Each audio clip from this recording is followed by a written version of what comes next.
who controls the mind's choices?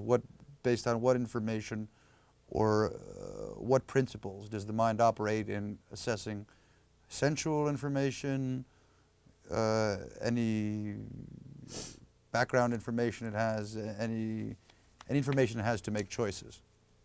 Who or what informs the mind?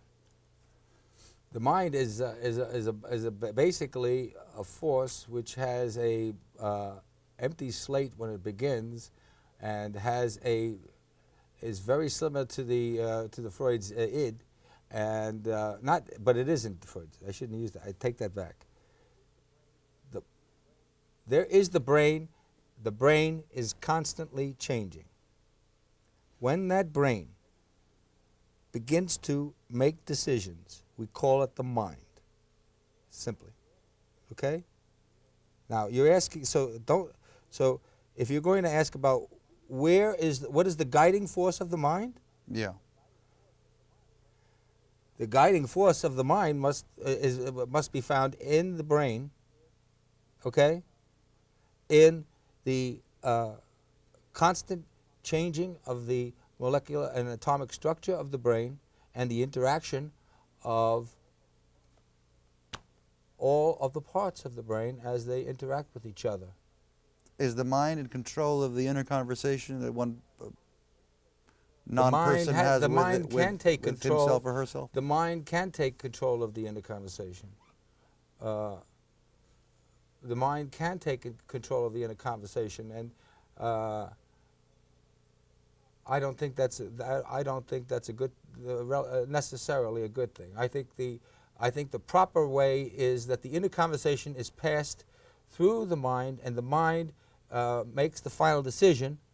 But the mind going out on its own, it can do that. It has the power to do that. It is dangerous. Are existing social forces an aid or a hindrance to the inner conversation? As I read your manuscript, the mind is like an orchestra leader, and there's an inner conversation going on with some elements of reality outside of oneself, social reality in many instances, being evaluated and seeping through, but through that sort of a filter, which is the mind. So the mind is a filter, and it is a sort of a dialogue going on within, but that takes outside information into account.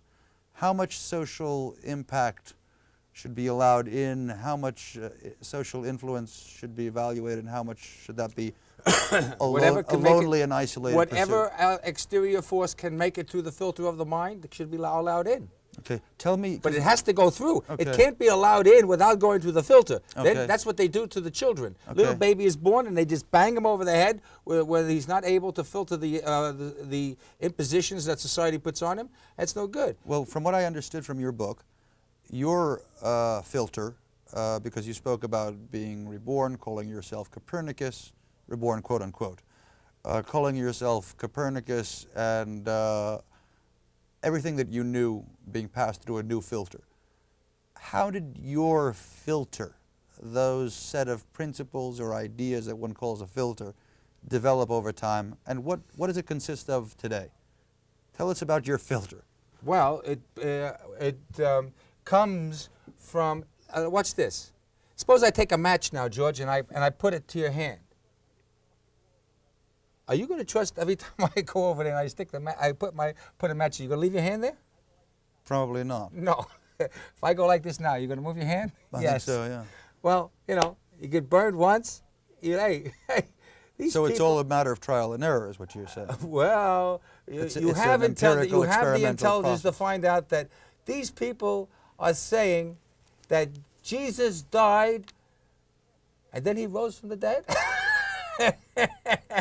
And now I'm taking communion and I'm eating his body. I said, wait a minute. Oh, but then he walked on water. Oh, and the virgin had a baby who without having sex. Just leave the virgin alone, if you would. Thank you but very much. But she had a baby without having sex. Yes, she did. And the one God is divided into three gods, and Uh, so I'm walking around with all this stuff, and I'm tripping over myself with these beliefs. They're taking me into strange. Wait, you believe in a these particle? beliefs You are believe in a making me- particle that doesn't even exist, that hasn't been proven. I'm that you call talking. Ma, I'm and you have a talking. problem These with virgin beliefs birth. are making me stumble over myself. I fall down and bang my head. I fall down myself. I bang my head again. I bang my head again. A man who believes that absolute truth is something that nobody has ever proven has a problem with virgin birth. So then the filter says trial and error. This guy. There's something wrong here. Tell me about materialism's role in society today. You talked about a lot of people having. And then I understand history. I understand the popes. That probably there never was a pope who ever, maybe except this one, who ever really believed in any of this stuff. When you go to the Vatican and you see these popes, they had wives, they had children, they had. I was into the bedroom of one of these old ancient popes. Oh, pope means papa. I'm talking. Yeah. There's one of these ancient popes. You go into his bedroom. You know what he had? You think you'd find Jesus and the Virgin. You know what he had in his bedroom? A whore. First of all, a whole bunch of it has been painted out, blocked out. That they painted out. They didn't want to see the whatever he had there. That's been painted out. But he had vines, just vines, little animals running on the vines. I mean, this is the bedroom of the Pope? Gee, you know. The question, These Copernicus, guys is never not, believed in this stuff. It's not what's on the wall, it's what's in the bed. That's what the question is. They didn't believe in this stuff. This is for the ignorant masses, you know. And I wasn't part of that. Okay, it was not only that the example they gave, the example of present religious people give, it's all irrational junk, and it's got to be done away with. So that's how the filter built up. When you distrust, I was a severe religious person. When you distrust one element of that religious political bureaucracy, that religious political bureaucracy falls. Be careful. They all fall down. All collapsing court of cards, and then you realize what? You are alone on this earth. And there's only you and the whole universe.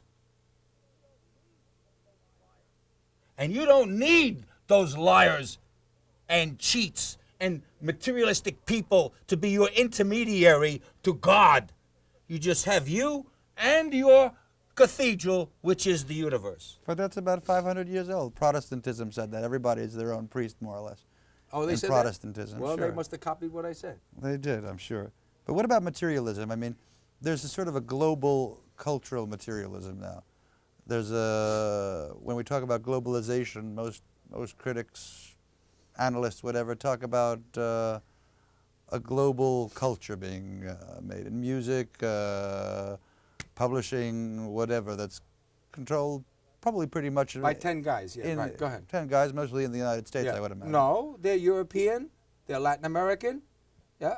They're not only United States. United States is not the only guy. They're Japanese. They're Chinese. What is the effect of this? They're Chinese too. What is the effect of this on our development and on the possibility of your unmaterialistic subatomic philosophy ever taking root? What is the immediate impact of this cultural globalization? I do only what I can. What is the immediate impact? I have done the best that I can. I will do the best that I can. I'm not finished with. No, you've got to answer the questions if we're going to do the interview. Do the best I'm that asking I you can. questions. Whatever First of it all, can. comment on. If it takes root, good. If it doesn't, well. First of all, comment on the global their cultural problem. materialism. Nothing exists